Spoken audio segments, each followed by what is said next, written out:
Angela Farrugia, founder of Brand by Society and the founder of the licensing company, which had retail sales of $12 billion before she sold her business. And Sylvie Freund-Pickavance, who's the Global Business Development Director at Bicester Collection and Value Retail. Please give them a round of applause. Collection, which is a collection of 11 shopping destinations worldwide, anchored by Bicester Village in the UK, which opened 29 years ago, so we will be celebrating our 30th anniversary next year. And where we have actually 9 villages altogether in 7 countries in Europe on the same model, as well as 2 in China, in the Shanghai region, and we're opening our 12th village in New York.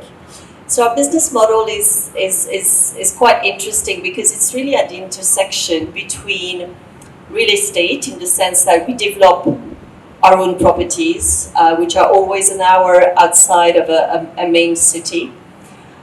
Intersection of real estate and retail. We work with brands in collaboration to help them develop sales and their capacity to attract international visitors from around the world. Hospitality as well is absolutely key. Wonderful showcase. Really briefly from me, as you quickly heard, I'm in my second life. I spent 27 years of my life building what became the biggest brand extension company in the world. Founded that in 96 and exited in 2019, not knowing what was coming around the corner, but 25 offices and 12 billion in retail sales. And I was leading all retail initiatives, brand initiatives, expansion initiatives for us as a group at that point. Fast track to today, having had a mini crisis about what the rest of my life should look for. I've now gone from the best known brands in the world to the least known brands in the world, which are young designers, which is, I've discovered where my passion is. And actually, when we come on to talk about this, therein lies part of the problem, because they may have so much skill and so much excellence, but they're not known to a consumer marketplace. And I like to think that I'm a bit of a bridge to that conversation. And I'm a global operator.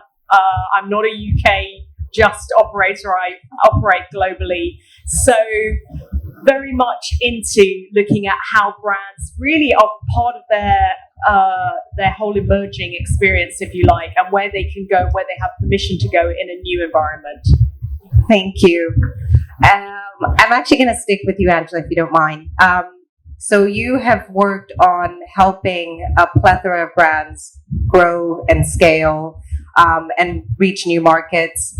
What are could you tell us a little bit about some of the most successful kind of brands you've supported and why they've been successful? We have a lot of designers in the room.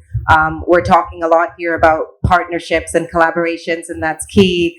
But yeah, really keen to hear maybe perhaps a few case studies.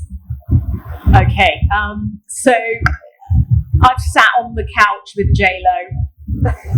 I've been in the room with David Beckham. I've looked at their products and helped them establish themselves as brands, because as celebrities they wanted to be viewed as brands.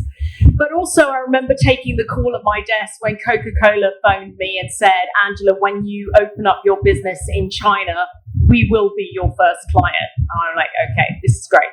And they were. We opened in Shanghai.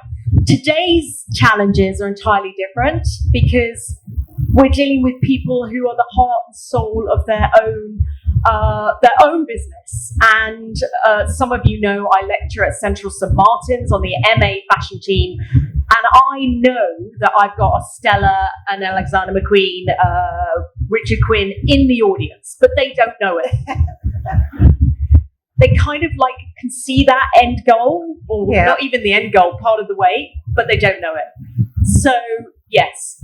So, do you want to say something? I have made the biggest boo-boo I have forgotten to invite one panelist on the stage, so forgive me, but can I stop this current panel and add to this most important panel Seneca Cottom, who is the head of sustainability at the Shaya Group. Forgive me dearly. She's cool, so I know she can take it. But I just had a panic moment. So Seneca will introduce herself, Jamila, but I just want her to have her moment after looking after so many brands on a sustainability front. So I hope you don't mind me adding Seneca in the conversation last minute. Not at all. Hi, I'm Seneca Cottom, head of sustainability for our Shaya Group. We are a multinational, family-owned company that franchises many brands from all over the place. One of our brands is Harvey Nichols. We also have Debenhams. And in those stores, we're always looking for new, upcoming, interesting things that connect with our customers. So that's why they put me up here. Thank you. All right, back to you. Okay, super quickly then. You wanted a case studies. Yeah. So on the big brand side of things, I can tell you that during my 28 years or whatever it was, Jeep as a brand, we were generating over $1 billion in retail revenue from that brand. We were running 200 freestanding stores through Asia, creating segmentation. Jeep was bigger than Levi's in many, many times. So this is a case study of us building it, creating strategies around that brand, and consumers linking to it very much in an Asian marketplace. And actually, Mintra were one of our early conversations, I have to say, meeting you many, many years ago. On the emerging side, I have to say, look at maybe a case study of what we did with NewGen, because we were able to go to some of the alumni and say to them, it's 30 years, give us a print to use and create some funds to fund the next generation. So circularity through business development. I like to call it sustainable commerce, which is a way of looking at it. Those designers were more than happy to come to the table on it. So it was a complete circular, and it's just featuring in Shaya and Harvey Nichols right now. I know, yes. Brilliant. So Sylvie, you mentioned the aspect of tourism and being a destination business as well. What has been, I guess, yourself in comparison to others, the kind of key aspect where you're helping brands and growing, but also reaching customers, international customers, through being a destination business? Could you talk a little bit about that? Because that's quite a different model. Sure. I think that some of the secret rests in the fact that we're always very keen to showcase the best of the country where we are located. So curation in retail, curation of product, curation of brand is key. It shows your point of view, it shows what you believe in, and you go out there to really make that and translate it to the guests that you welcome. And we're passionate about that. So in that way, we behave like retailer.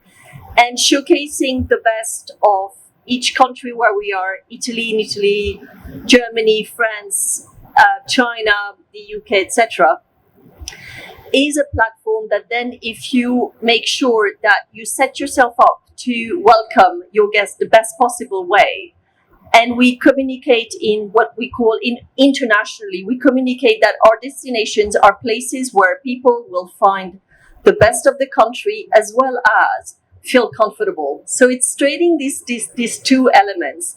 And the result of that is that when we think about Bicester Village, for instance, in the UK, and we've been promoting Bicester Village internationally and in India as well for many years, in China, in the Middle East, I mean, you name it, that pre-pandemic, Bicester Village was the second tourist destination in the UK, and welcomed just second to British Museum a number of tourists. And that's incredible. That's what we do. And what we rely on, of course, we work in the markets to be known, but we rely a lot in word of mouth. And I think one point that you made about how do we help people, and we believe in collaboration.